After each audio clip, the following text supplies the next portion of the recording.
जय Hind Vande Mataram. KGF chapter 3 को लेकर जितनी बातें इस समय मार्केट में चल रही हैं उन सबके ऊपर कल विराम लग गया। दरअसल कल केजीएफ चैप्टर 2 को रिलीज हुए 1 साल पूरा हो गया।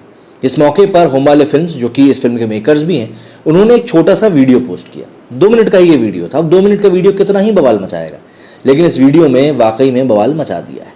दरअसल केजीएफ चैप्टर 2, जिसने कि 160 मिनट का होने के बावजूद भी लोगों को मदहोश कर दिया था अपने हाई ऑक्टेन एक्शन के कारण, उसके अगले पार्ट को लेकर एक बड़ा सा बम फोड़ दिया गया। बताया गया है किस तरीके से केजीएफ की अब कहानी आगे बढ़ेगी। राजा कृष्णप्पा बेरिया उर्फ रॉकी, अपराध की दुनिया का वो गैंगस्टर जिसकी जिद और सनक के आगे मॉन्स्टर शब्द भी छोटा पड़ जाएगा। अपनी मरती हुई मां से रॉकी ने एक वादा किया था कि एक दिन दुनिया का सारा सोना तुझे ला कर दूंगा। वो वादा अभी पूरा नहीं हुआ है। केजीएफ चैप्टर 2 के क्लाइमैक्स में हमने रॉकी को सोने से लदे जहाज के साथ समंदर में डूबते देखा, लेकिन उन लहरों को अंदाजा नहीं था कि जो पानी की तरंगों को चीरकर अंदर जा रहा है वो कोई आम इंसान नहीं बल्कि खुद एक तूफान है। 14 अप्रैल 2023 को केजीएफ चैप्टर 2 की रिलीज को 1 साल पूरा हो गया। मेकर्स ने इस उपलक्ष्य में केजीएफ चैप्टर 3 का इंतजार कर रहे फैंस को एक ऐसा हिंट दिया जो किसी भी केजीएफ फैन की नींद हराम करने के लिए काफी था। केजीएफ 2 के पोस्ट क्रेडिट सीन ने हमें यह अंदाजा दे दिया कि प्रशांत नील केजीएफ चैप्टर 3 की तैयारी कर चुके हैं, लेकिन क्लाइमैक्स सीन में रॉकी को समंदर में डूबते हुए देख हर फैन की अपनी अपनी थ्योरी बन गई। सोशल मीडिया से लेकर इंटरनेट की दुनिया में हर तरफ रॉकी के जिंदा बचने और केजीएफ 3 की स्टोरी लाइन को लेकर लोग अपनी अपनी संभावनाएं जाहिर कर रहे हैं।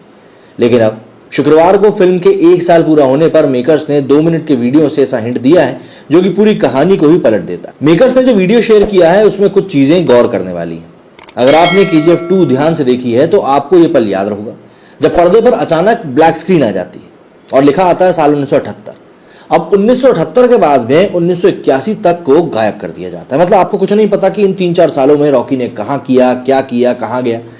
इसके बाद हम रॉकी को सीधे उसकी सल्तनत यानी कि केजीएफ को निहारते हुए एक बड़ी सी बोतल से शराब पीते हुए देखते हैं। सवाल यह है कि आखिर इन 4 सालों में रॉकी ने ऐसा क्या किया।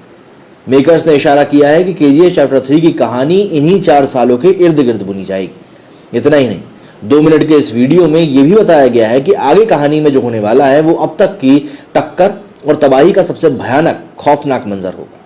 हमने रॉकी की सनक देखी, हमने रमिका सेन यानी रवीना टंडन के किरदार की जिद भी देखी जो रॉकी के लिए डेथ वारंट साइन करती, लेकिन अभी तक हमने इन दोनों की टक्कर नहीं देखी। यानी केजीएफ की कहानी में वाकई अब कुछ बहुत बड़ा होने वाला। फिल्म के डायरेक्टर प्रशांत नील फिलहाल कुछ कहना नहीं चाहते, लेकिन इतना तय है कि केजीएफ चैप्टर 3 सिनेमाघरों में नया बवंडर लेकर आएगी। कुछ रिपोर्ट्स में कहा गया है कि केजीएफ 3 की शूटिंग 2025 से शुरू होगी। ये यश की 19वीं फिल्म होगी। बीते साल 14 अप्रैल 2022 को रिलीज हुई केजीएफ चैप्टर 2 ने वाकई बॉक्स ऑफिस पर तूफान ला दिया था। 168 मिनट तक इस फिल्म ने दर्शकों को इस कदर मदहोश कर दिया था कि वर्ल्ड वाइड इस मूवी ने 1250 करोड़ रुपए का कलेक्शन किया था। हमने रॉकी का पागलपन देखा। वो सोने के एक बिस्किट के लिए पूरा पुलिस स्टेशन छलनी कर देता है। ऐसे में उसकी सनक का अंदाजा ही लगाया जा सकता है कि वो अपनी मां से किए वादे को पूरा करने के लिए क्या कुछ करे। वैसे भी उसे तो अभी वो चीज चाहिए जो अभी तक हासिल कर नहीं पाया, और वो है दुनिया। अब देखिए, यहाँ पर इस टीजर में जो बातें बताई गई हैं उन बातों को अगर हम गौर से समझें, सबसे पहली बात आती है सबसे बड़े कॉलिजन की, मतलब जो सबसे बड़ी टक्कर होने वाली है उसकी। तो अगर हम इस टक्कर को समझें तो ये टक्कर क्या हो सकती है। रमिका सेन से टक्कर बिल्कुल संभव है, लेकिन अगर हम लोग थोड़ी और फैन थ्योरीज की तरफ जाएं तो ये टक्कर आपको प्रभास मतलब कि सलार से भी देखने को मिल सकती है। अगर सलार में यश का कैमियो देखने को मिलता है तो ये चीज बिल्कुल पॉसिबल है कि केजीएफ के चैप्टर 3 में आपको प्रभास का कैमियो भी देखने के लिए मिलेगा। ये अपने आप में एक यूनिवर्स बन चुका है जिसमें कि आगे चलकर जूनियर एनटीआर की NTR 30 भी जुड़ सकती है। तो ऐसे में यहाँ पर संभावनाओं की कमी तो कहीं से कहीं तक भी नहीं है, और जिस तरह की पॉसिबिलिटीज यहाँ पर बनती हुई दिख रही हैं, यहाँ पर रॉकी सिर्फ बड़े से बड़ा ही होता जाएगा। एक आर्टिकल और घूम रहा है जिसमें बताया जाता है कि भैया वो तो सबमरीन से बच के निकल गए। तो ऐसे में रॉकी जिंदा बचा है नहीं बचा है, ये एक बड़ा सवाल है। मूवी के आखिरी में जब पोस्ट क्रेडिट सीन्स आते हैं उस समय सीआईए के एजेंट्स रमिका सेन के पास आते हैं और कहते हैं कि भैया हमको रॉकी हमारे हवाले कर दो। उस समय रमिका सेन के होश उड़ जाते हैं, जैसे कि वो कुछ जानती है और उसने अभी तक किसी को बताया नहीं। इसके अलावा आपको वो एक हेलीकॉप्टर वाला सीन तो याद ही होगा जिसमें आनंद, जिसने की कहानी सुनाई है, उस आनंद को वो एक शख्स रॉकी के उसे किस्से के बारे में बताता है कि जब एक पुलिस थाने वाले ने उसका लाइसेंस देखा और लाइसेंस देखने के बाद सब कुछ हिल गया। वो सीन अभी तक नहीं आया, वो कहां से आया ये भी अभी तक हमें पता नहीं चला। और वो शख्स भाई आनंद तो पूरे टाइम रॉकी के साथ मौजूद था।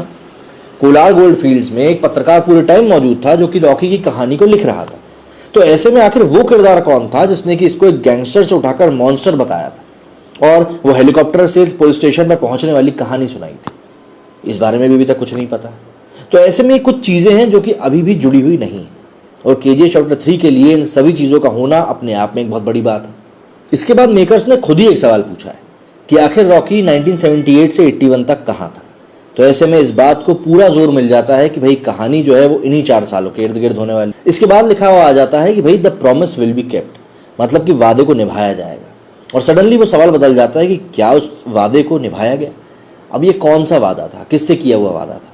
जो इशारे हैं वो तो यही बताने हैं कि ये वादा वही है जो रॉकी ने अपनी माँ से किया था कि मैं तेरे कदमों में पूरा का पूरा सोना ला के रख दूँगा, दुनिया का सबसे अमीर आदमी बन के मरूंगा।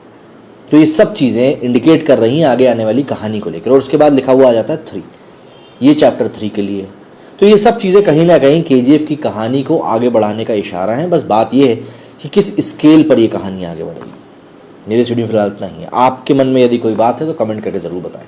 मेरे स्टूडियो फिलहाल इतना ही। जय हिंद, जय भारत।